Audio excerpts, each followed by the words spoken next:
Hey guys, welcome back to my channel. If you're getting the error, Windows cannot find Setup.Exe, make sure you type the name correctly, and then try again, don't worry.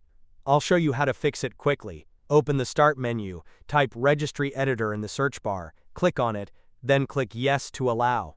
Inside the Registry Editor, follow me closely. Expand H-key local machine. Expand software. Expand Microsoft. Scroll down, and expand Windows NT.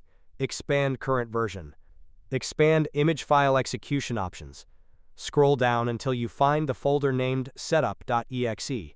Right-click on it. Select Delete. Click Yes to confirm. Now, restart your computer. After the reboot, the problem should be fixed, and you'll be able to run Setup.Exe without errors. That's it for this quick fix. If this video helped you, please drop a like, subscribe, and let me know in the comments if it worked for you. Thanks for watching, and I'll see you in the next one.